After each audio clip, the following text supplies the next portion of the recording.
Welcome back into Studio 5. We are helping you reach one of your top parenting goals and have fun doing it. That is raising a good reader and nurturing a love of books in your child. Dr. Joyce Sibbett from Dancing Moose Montessori School joins me. It's always great to have you. Thank you. You're always so inspiring on the parent front. And when it comes to inspiration or influence, you say parents really set the tone with reading in the home.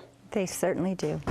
When parents enjoy reading and they take time to just have an experience with their child learns that love of reading too. I think that's an important piece of advice for us just to absorb, because every parent out there wants them to be just a passionate reader. They want their children to love books. I loved books as a child. You want to hand that down. You believe, Joyce, that reading should start when babies are babies, as in newborns. Newborns, yes. We're reading to our newborns? Yes, we're reading because they're listening, they're connecting with us. We've got that cozy newborn.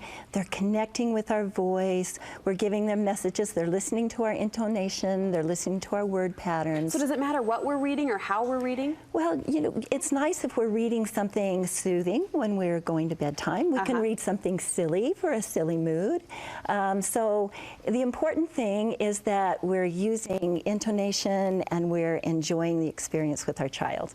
What do you wish parents knew about how getting their kids to love reading or getting their kids to engage in books? What do you wish parents knew about that? The very first thing is that children need to love reading. So we do whatever we can to help them love it, which means we're not pushing when they're finished reading, and we are taking time to enjoy it with them, to engage them in the reading, and we're really enjoying the experience with them. I imagine it's never too early then. If we're reading to a newborn, it's never too early to really discuss what's happening in the book and bring those pages to life. Yes, and the discussion can be learning concepts from the book and repeating concepts to children.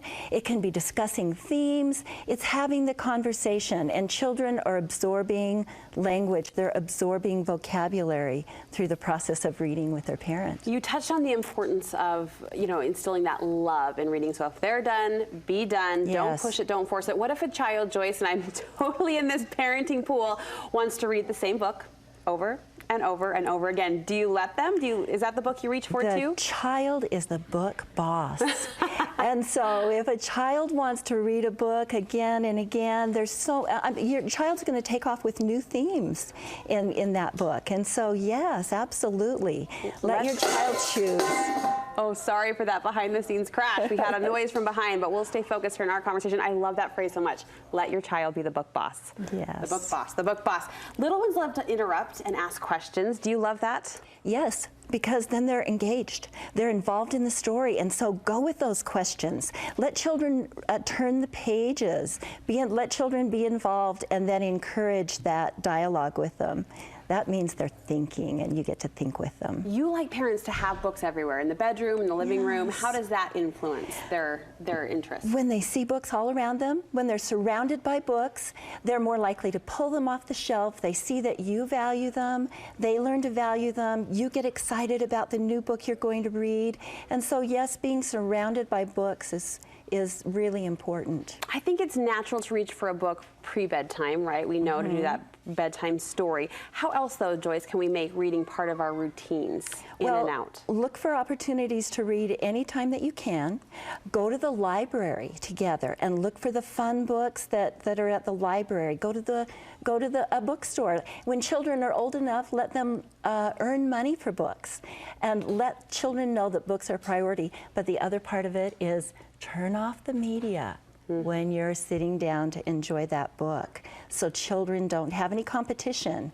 They can really get absorbed into the content. That's absolutely something I can do better at. I love the background noise. I don't even notice it myself, but when the books come out, that's when it needs to get quiet and still and focused. We've mostly focused our conversation on exposing kids to books and reading. What do you say to a parent who wants their 4-year-old, maybe even their 3-year-old, to start reading independently?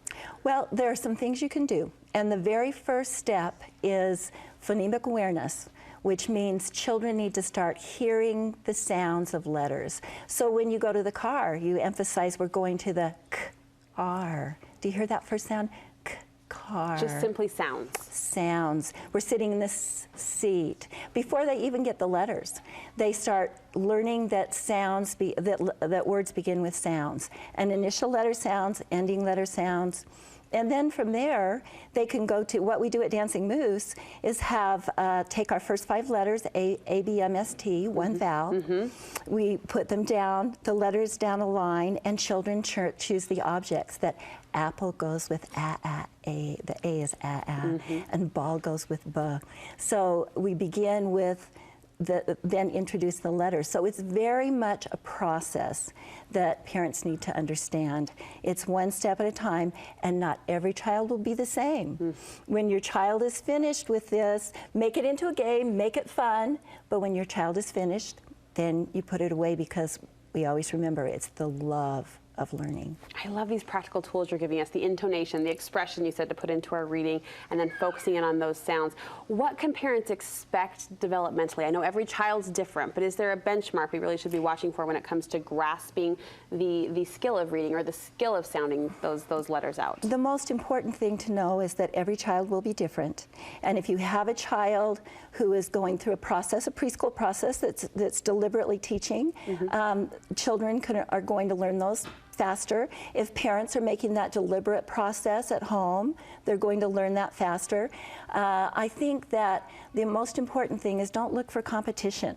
Children, I mean, my little 2-year-old knows her letter sounds, and she knows them with the zoophonics sounds. Alligator says but every child doesn't need to know that at that age. And so parents, be careful not to get too competitive. To not feel the pressure. Not feel pressure, and certainly don't pressure children. Yeah, bottom line, make it fun. Yes. Thank you for those tools. Where can we find more about your preschool programs? You can find us at dancingmoose.com.